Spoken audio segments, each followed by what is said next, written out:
Hello, everybody, and welcome in to the Clingers Have Spoken. My name is Joel. That's Michael, and we're here to talk about the season finale of season 47 of Survivor. Obviously, if you haven't seen it, turn this episode off.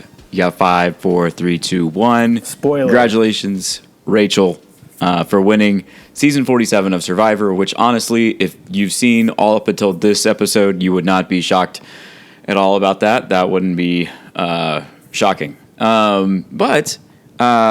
Michael, your first immediate thoughts after crowning Rachel season 47 champion. You know, they really got me rooting for Sam tonight. You know? Strong tribal council. They got me rooting for Sam. I thought it was going to be close. I was telling Madeline, I was like, this could be a tie, and Sue might have to vote, which she would obviously have voted for Rachel. Yeah. But it was a good episode. You know, normally if, like you said, it shouldn't be shocking that Rachel won. The last few episodes have been very Rachel heavy. But I was sus about it because I was like, at the end of last week's part 1 of the finale, it kind of felt like Rachel's going to win this thing. Mm-hmm. And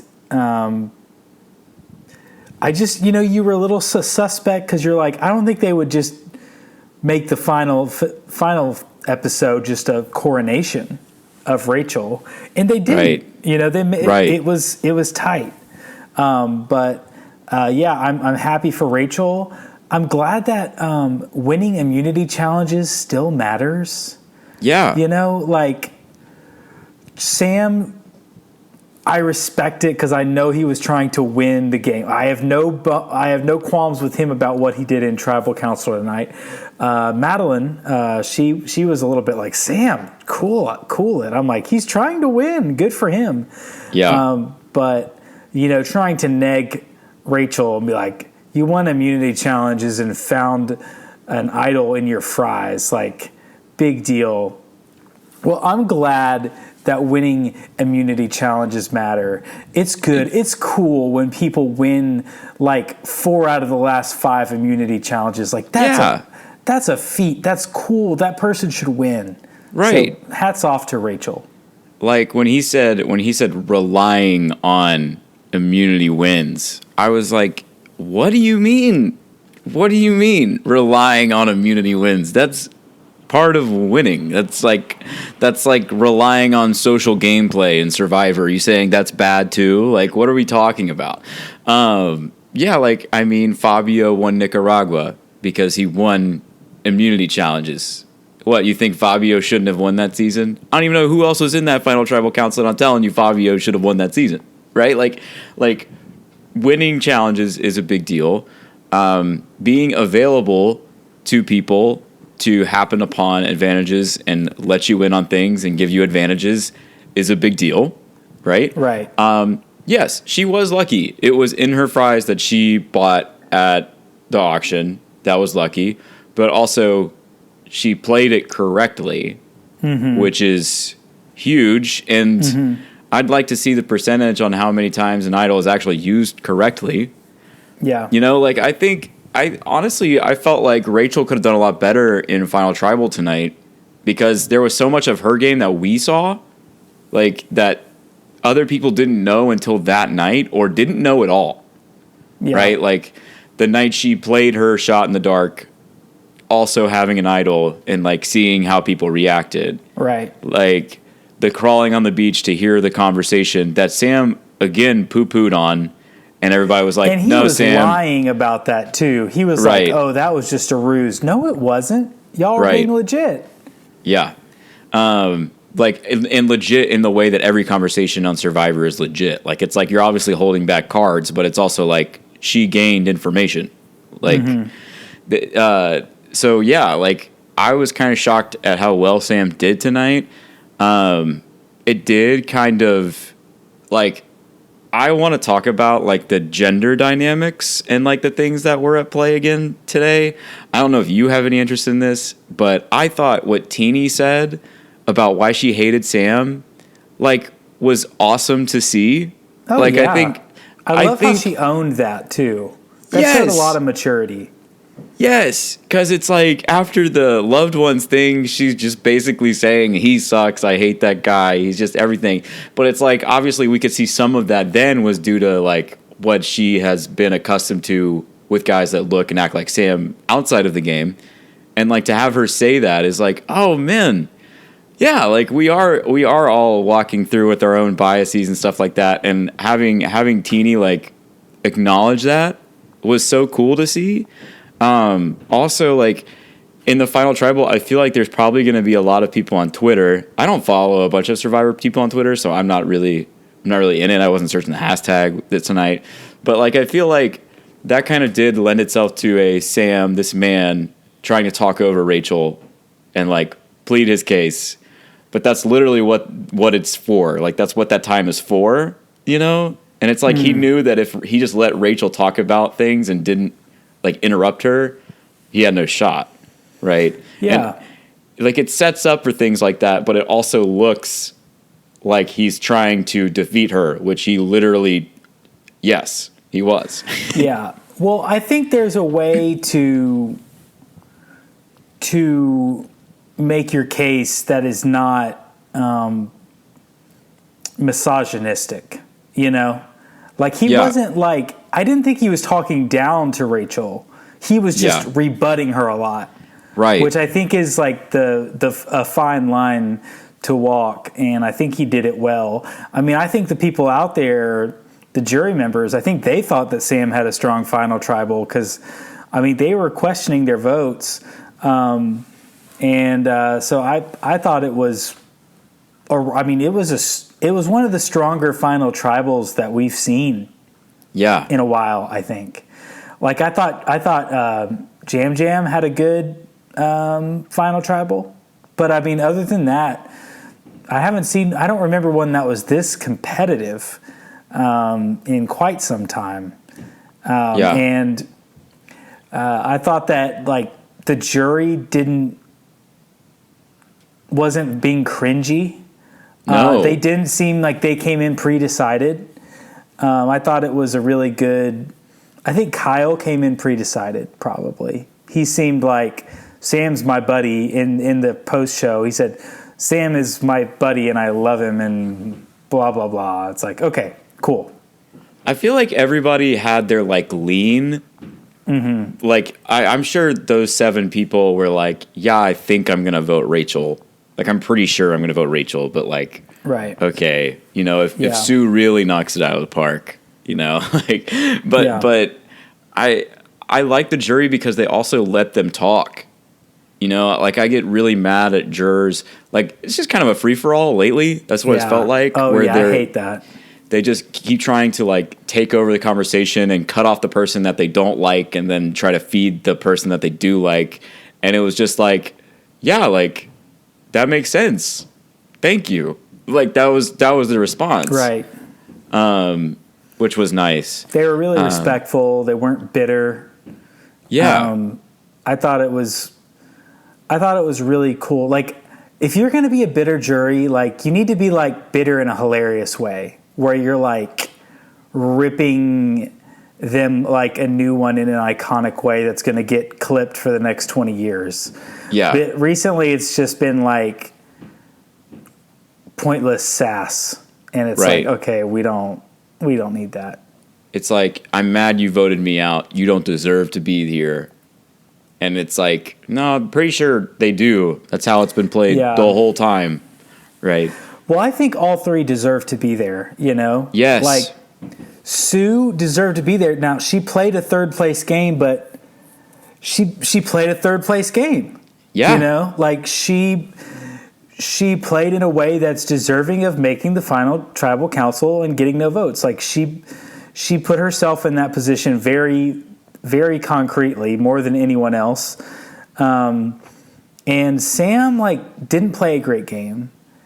And, you know, it's crazy to think, like, if Sam had just, like, eked out a couple immunity challenges down the stretch, like, he could have won the whole thing. Like the last 2 that Rachel won, if he had just won those. Yeah, I mean, like, it's crazy how that happens, I think it was like Sam had less of a chance because the reason that he would have been seen as a quote-unquote threat all season is because his potential to win an immunity challenge. Yes. But Rachel was actually the person winning them. Yes. And so that's got to count for a lot, in my opinion. It's cool. Like, if we're going to spend this much time at challenges watching them on the Survivor episodes, I'm glad that they count for a lot. Yes. You know, I'm glad when we get to the end, somebody can say, I won 4 of these things, and I deserve to win because of it. Right. Like, in order to be a dangerous player, you have to be a dangerous player. Like, I think thinking of Sam as like an immunity threat, as like a social threat or whatever, I feel like that was thrust upon him the moment he stepped on the island, you know? Whereas like he didn't do anything to get that acknowledgement. Like he didn't do anything to garner that achievement. He stepped on the island, people looked at him and were like, okay, this guy's going to be a threat. Whereas Rachel, you know, the people that clocked her are the people that look like her because they think that they are the social strategists of the game. Like Annika honestly clocked her as somebody that was smart. Sierra clocked her as somebody that was smart.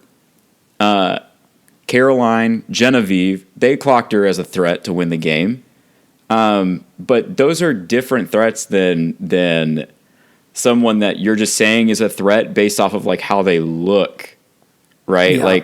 Like I think I saw it in that final tribal council. I was like kind of questioning like my own thoughts about Sam throughout the season because like really he's had that the whole time. What has he had easy since Sierra left the game? Like honestly, since the merge, right? Like nothing. I mean, the thing that he had going for him was that other people were viewed as bigger threats than him. You know? And Kyle, Gabe, and Genevieve were all viewed as bigger threats than him, and so he had that going for him. And he managed to like keep Genevieve alive for that long. It wasn't just him, but I mean like keeping Genevieve on that island for as long as he did was his game. Yeah. I think he should have said that. I mean, maybe he did say that more and we didn't see it. But just to say, like, my strategy was keep Genevieve in the game and we have to work together. Like, I could have turned on her and she could have turned on me, but it would have been bad for both of us. So, like, voting together as a solid 2 for a couple votes really extended their life. And that was really savvy Survivor playing on Sam's part and Genevieve's part. I wish he had leaned into that more. He had a lot of like, oh yeah, man, I've just been a scrappy guy and getting from vote to vote. And I'm like, you have been surviving vote to vote, but you've kind of just like dodged a ricochet vote most of the time. You haven't been the primary target.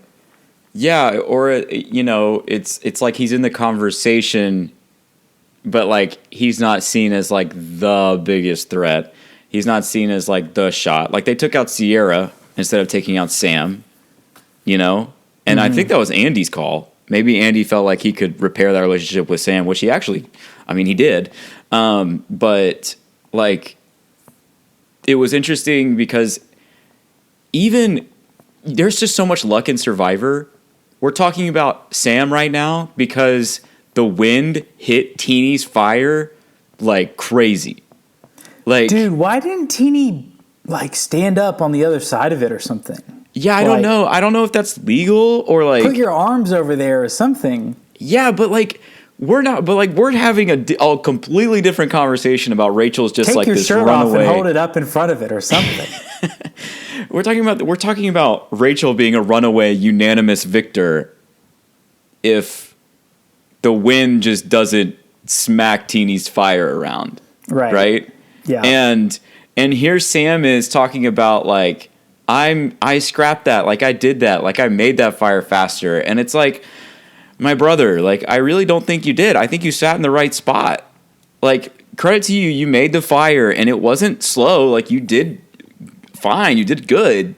But also like it appeared to me, and unless the producers were playing some big trick, like you didn't make a better fire. Yours No. just burned through the rope faster. Dude, So- how are you out there for 25 days knowing that at Final Four is a fire making and you're not practicing? Yeah. I know there's a lot less downtime now that it's only 26 days, but he even said it. He Yeah. even said it. He's like, I can't, like, I know there are going to be people sitting at home that I know and are like, Sam, you idiot. Like, why do you not know how to make a fire? What have you been doing the last, 3 weeks? And yeah, they're all right. And it's like, yeah, we are all thinking that. Where have you been? right. Like if you did win immunity, do you really think you could send Rachel to fire with Teeny and then the jury that Teeny would win, A, B, the jury would respect that move? You know, like, come on, dude. Like, that was all the plans that had you winning, had you making fire. Why Right. have you not been making fire? The discourse over the last week would have been completely different if we had known that Sam was not a good fire maker. Because Yes. everybody was just saying, like, if Sam wins at Final Four and he beats Rachel in fire, he's got this thing locked up. Yes. Like when Sam's sitting there going to bed on day 24, and he's saying, I feel like I'm one day away from maybe winning Survivor. It's like, you're one really good day away. You have to win an immunity challenge and a fire making challenge. But yes, if you do that, then yes, you would be. But we didn't know that he couldn't make fire, and he would never even consider. Like, if he had won immunity, he wouldn't have even considered it. Yeah. That would have been a huge misread. Huge Yeah. misread. Charlie, people got mad at... Everybody at home would have been like, why didn't Sam put himself in fire making? And the answer would be because he sucks at it. He didn't trust it.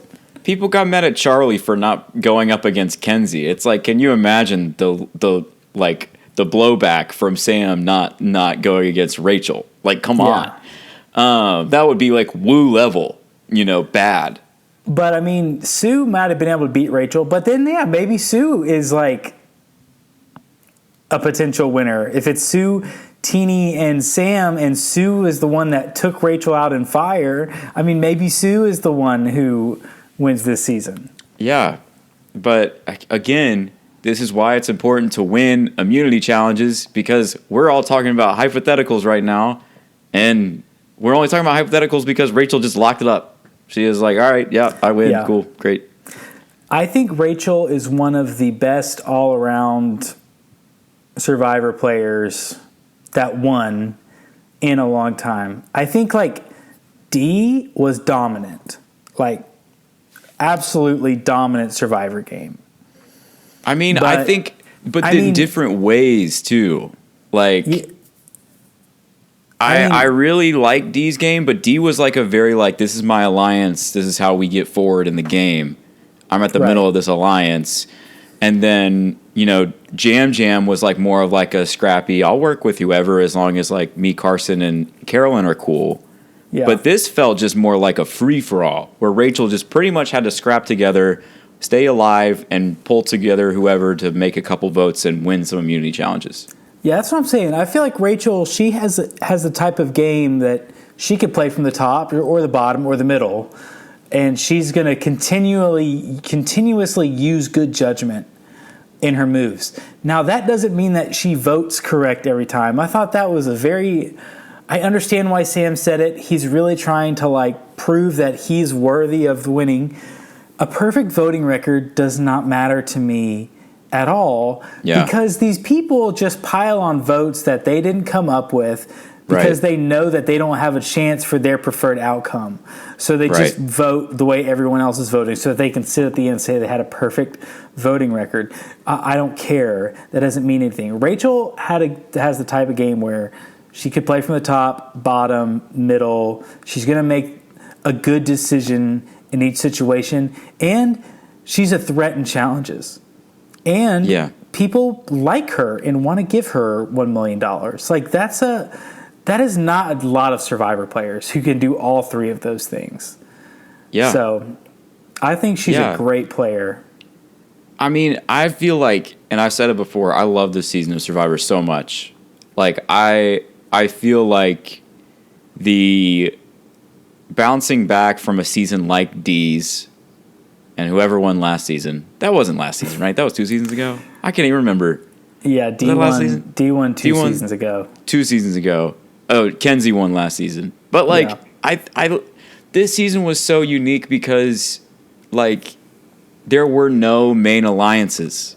Like every vote, you had to figure out who was going where and why. And like that is impossible when you're dealing with so many things where no person, even Sam, he said, I voted right the most way. But you weren't making those calls, my guy. Right. Like, your biggest move, you voted 1/3 of the votes in, like, what I would argue the biggest cool move of the new era, and you were not the mastermind behind it. Well, I'm not sure he wasn't the mastermind. I mean, so basically what Genevieve said in her post-game interview was that her and Sam had actually come up with kind of the basis of this plan before the reward. And then when Andy came and pitched this idea to them, like the way that the edit made it seem looked like it was all Andy's idea. But Genevieve is saying that her and Sam had already sort of conceived this. Like, yes, okay, fine. They conceived this idea, but they weren't putting their lives on the line for this. Like, right. They had no power in that. They didn't have a choice. Yeah, they had to come up with a plan. Yeah. Right. So, like, I think Sam is just... And he was kind of made to be this way because no one wanted to work with him beyond, like, maybe one vote whenever they needed a vote. But no one really wanted to work with him at all. Yeah. And that's a tough place to be in Survivor. And he played that role well. Like, I feel like we talked about earlier, but the 3 prototypes of like a Survivor finalist, I feel like we nailed. There's a person that was just loyal, like very loyal to people in the game and got there based off of that. Didn't do anything crazy, played a pretty honest game as far as Survivor goes. Then there's this person that's just like super, to use his term, scrappy. Basically, no, they were put in a box and they stayed in that box, but they had to play to that box and survive, which they did, and no one really wanted them to. And then there's this third player that was a strategic threat, and everyone knew that they were in on a lot of votes and in the hands of everybody and wanted to get her out, and she made it. And that person wins. Like, I think in today's day and age, like that final tribal, like, makes sense. Right. And historically, like, where we are in the game, I think there's more respect for that kind of player. And it pays to be like a Rachel in today's Survivor.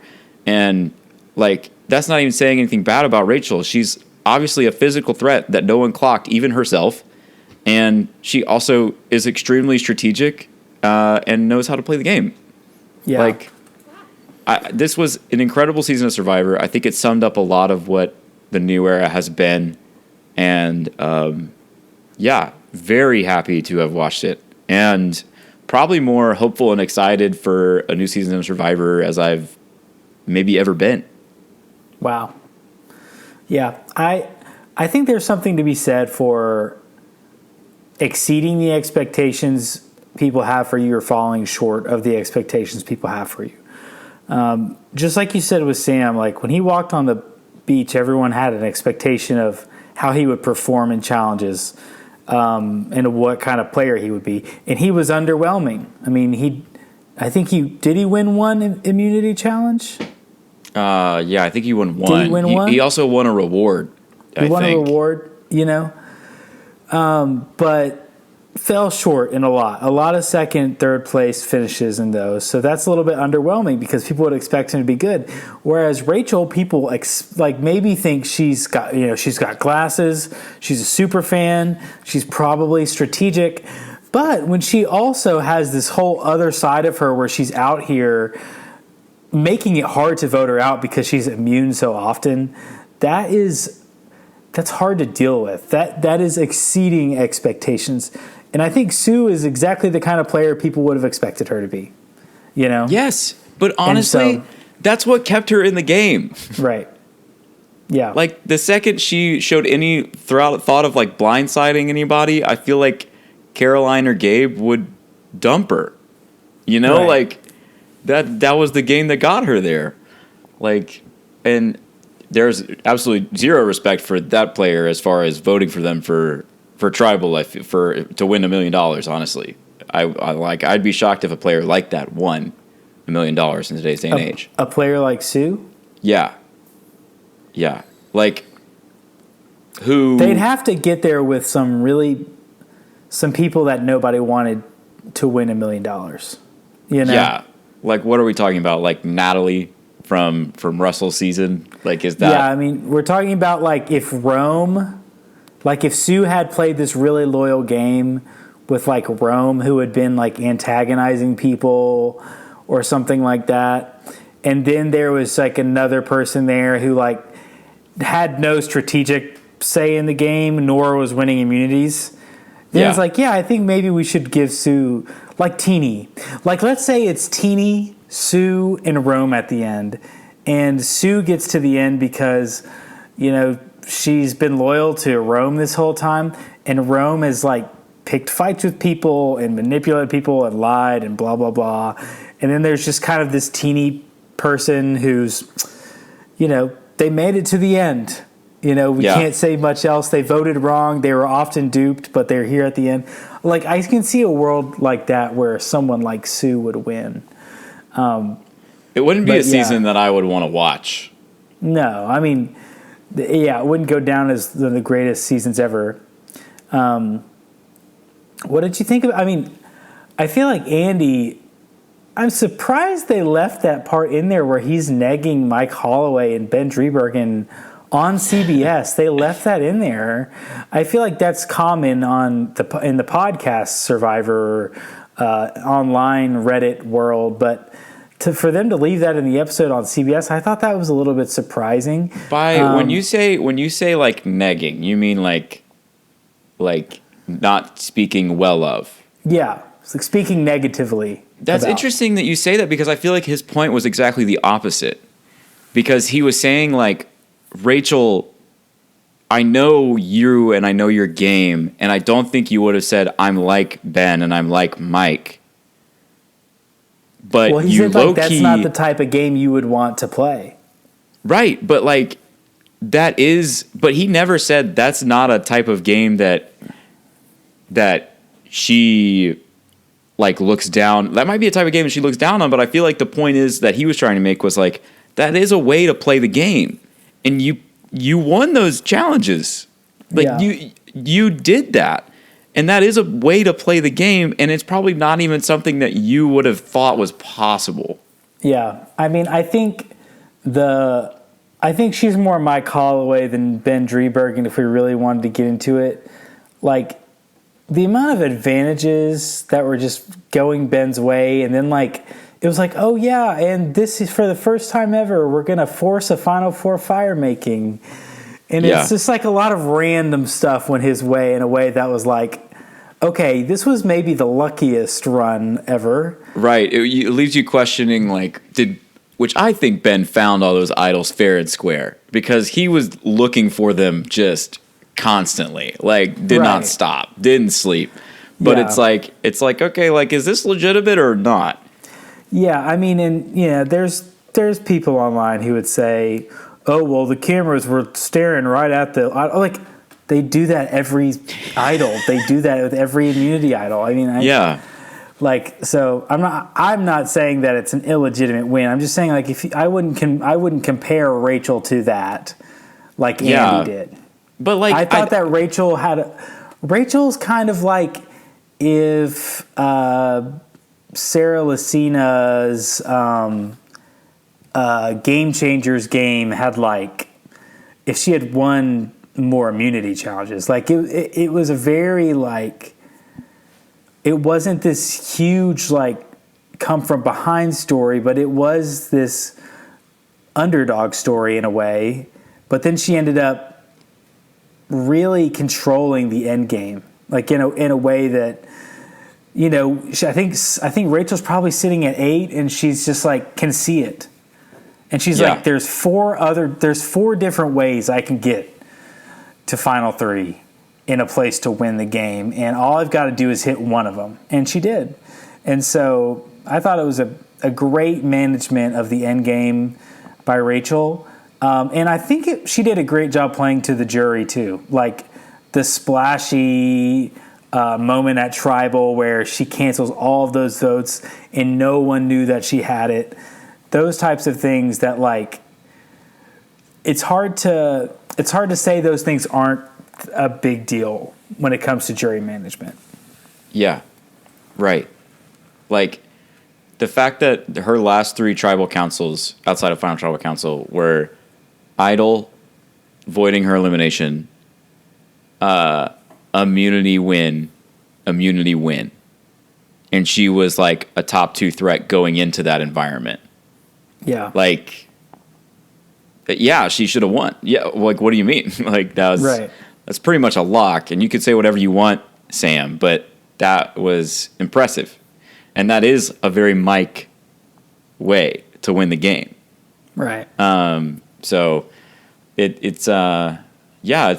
I was very happy with tonight. I mean, in Rachel, I think she has this other thing where, like, she was able to win at the immunity challenge at 4, and she had this reputation of a fire maker to where, like, everyone was like, if she put herself in, if she had to do that, she would have won it, but she didn't have to, and that even speaks to even more, like, of how good of a player she is.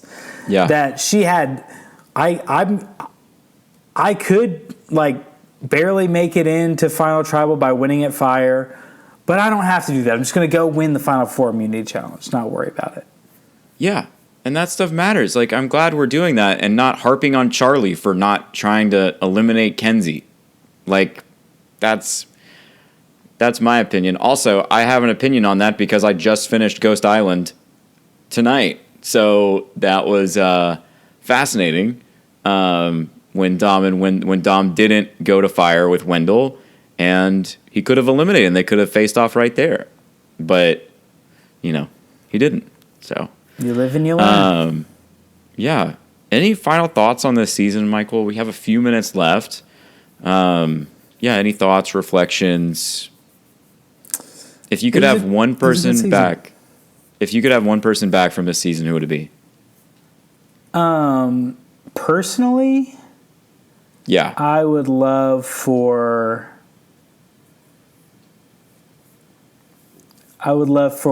Caroline to come back, but I think the most likely players to return are Saul, Genevieve, or Kyle.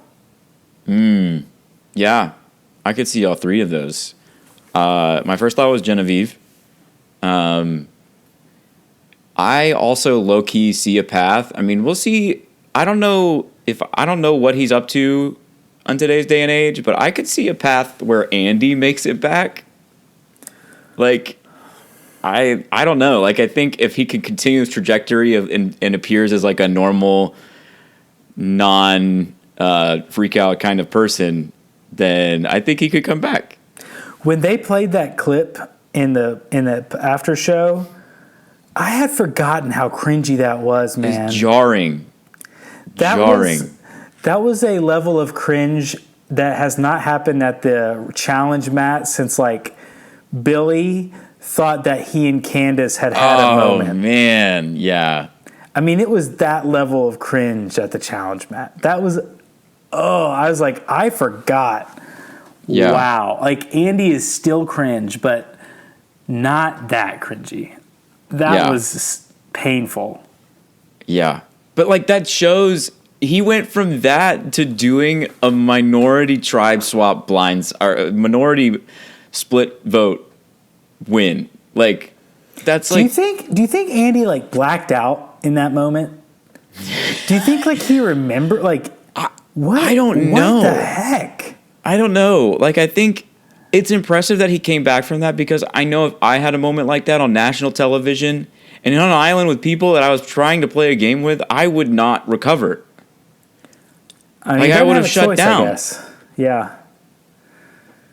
I mean, I think in a way it helped him because it kept him in the game. Yeah.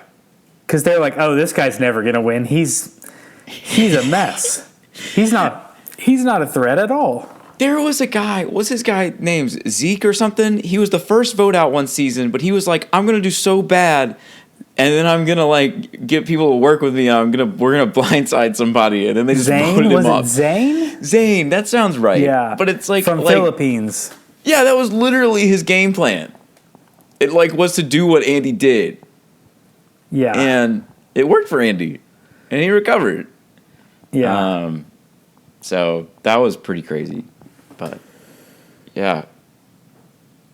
What a season it's been.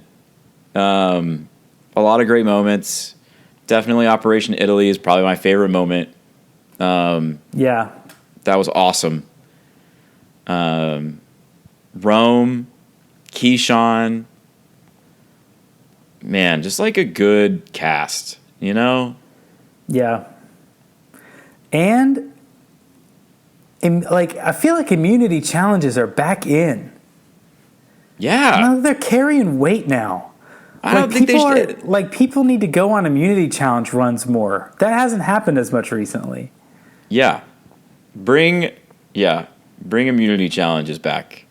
Like, I love immunity challenges. I hate reward challenges. When I was watching Ghost Island, I was like skipping them. I was like, get me through this. Like, I don't care about this at all. But immunity challenges just have a lot of stakes. And they should. Yeah. And they shouldn't be random. Like there should be a skill to them that like someone might win 5 in a row. Like it's that.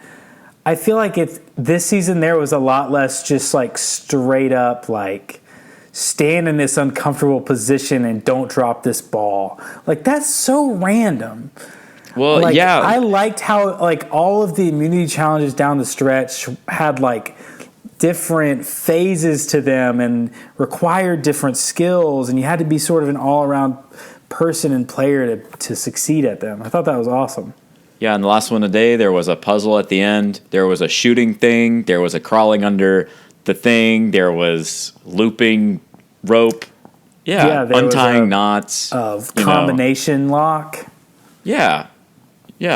Like I remember seeing like the really big like Final 5 challenges where there's like a maze or there was like some big. I remember the one there was like this big trampoline in the middle and they had to grab like 5 bags and they like ran. That was awesome. Like bring that back. That was so cool. But yeah, what a good season. I watched the sneak peek of season 48. It looked like another season of Survivor. So yeah, it did look like another season. Yep. Yeah. Cool. Anything else before we wrap it up? I don't think so. Merry Christmas, everybody. Merry Christmas. Thank you for listening to our podcast. I really appreciate that there's anyone out there who willingly spends time out of their week with us. That's really cool that you listen to this. So thank you, and it's fun. I'm glad we get to do this. Yeah. So thank you so much, everybody, for listening. Truly an honor and a pleasure to do this with you, Michael, and do this for all of our fans out there and for myself. And with that, we can leave it there. I'm Joel. That's Michael. The Clingers have spoken. We'll see you next time. See y'all. Merry Christmas. Merry Christmas.